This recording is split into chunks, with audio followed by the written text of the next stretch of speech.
Do you hate using a script because you feel it makes you stiff and not yourself? Instead, you want to speak from the heart. But the problem is that you forget your flow and key points, and that means that you don't get the result that you're after from the interaction. Well, what if I was to say to you, ditch the script and still speak with authority and get the results that you're after on stage, in a meeting, on camera like I'm doing right now? How does that sound? If you know that this is what you want, click on the link below the video and let's get started. In this video, I take you through the most important steps to make this happen. Step number 1. Before my clients create anything that they want to share, I get them to do 2 things. Define the aha they want to share. That's the big idea, the thought, the takeaway that they want to plant in their stakeholder's head. They need to define it and be specific. For example, the aha I want to plant in your head is that you don't need a script as long as you nail the steps I share with you in this video, and you will be your authentic, credible, fantastic self when you have the chance to share what you know and do. Creating this aha is really important because it gives you guardrails, boundaries around what to say and what not to say. So what you do is every time you want to add information, you ask yourself, does this point to my aha, this thought, idea, stat, example, or does it divert away from it, create a different thought? This is the biggest challenge people have, people who are clever and have a lot to share. They want to share a lot. And the second thing is, what's the result that you want from the interaction? Step number 1 is top and tail what you're going to be sharing. Define the aha and the result, the outcome that you want from the interaction. Okay, step number 2. How much time do you spend figuring out how to start what you're going to share? It is so important to get this right, because if you don't start strong, no one's listening to what you're going to say next. Now, to make you feel better, you are not alone in this struggle. Research tells us that professionals spend 60% of their time trying to figure out that first thing they're going to share, and it eats up the most time. Research also tells us that when you start with a hook, something interesting, something unexpected, then recall goes up by 22%.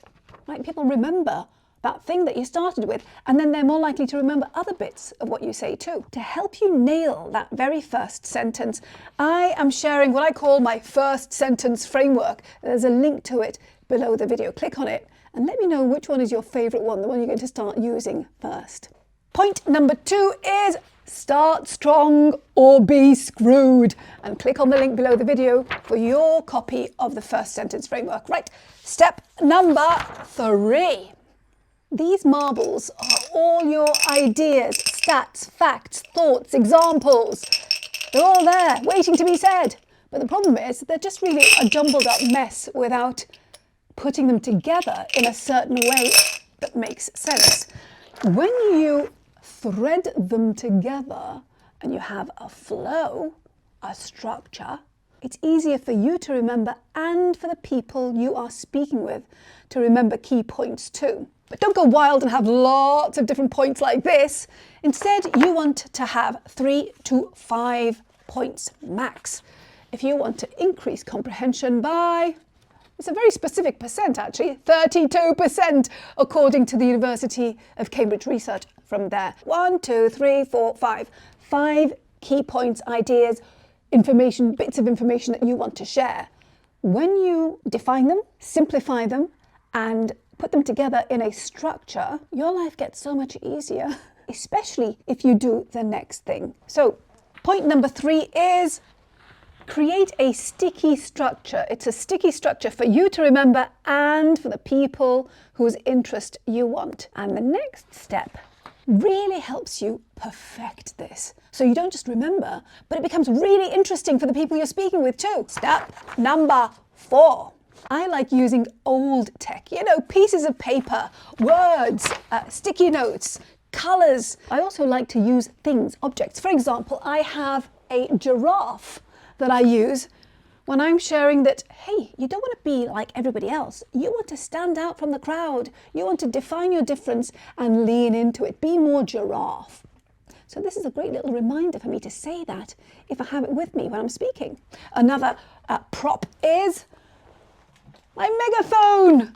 This reminds me to say something like, you know, so many people think that they need to be loud to get results. No, you don't. You can be as loud as you want. People won't tune in and listen to you. They won't want to listen to you. The way you get attention is by interesting people first. So do you see, my props prompt me to say something. For example, I have other props like these. This is the Queen of Vulnerability, Brené Brown. It's to remind me that, if you don't define what you want to be known for and make it really easy for people to remember what you are known for, you lose. So do you see, props and prompts, they make it more fun. They make it more about how quirky and unique you are, because your props and prompts are going to be unique to you. They're going to reflect how you think, what you're like, what your life is like, what's in your life. When you have a collection of props and prompts, it's not so much about what to say, exactly the exact words. It's more about, I'm saying this, sharing this idea, concept, and then I'm moving on to the next thing, and I can show and tell. Fantastic. Step number 4 is props and prompts. Keep you present in the moment instead of trying to remember what to say next. And, you know, your personality shines through too, which is always a good thing, as long as you have a handle on this next point. Step number 5. Now, we've all seen somebody step under the spotlight and freeze. You literally see them straighten up, clench up, their bum cheeks go rock hard, their breathing changes, and you feel sorry for them. You feel uncomfortable on their behalf as well, don't you? So what can you do to make sure that doesn't happen to you? Move! Move your body. So when we move, research tells us that we reduce the stress hormones in our system, inside us, by 20%.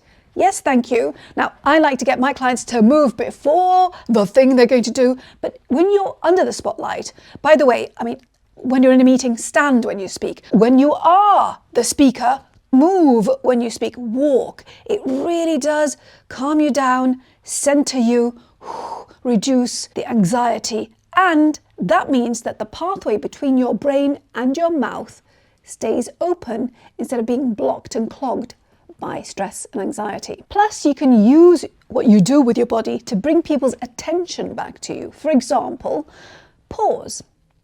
Pause before a really important point. That's my dog, by the way. She's not very well at the moment.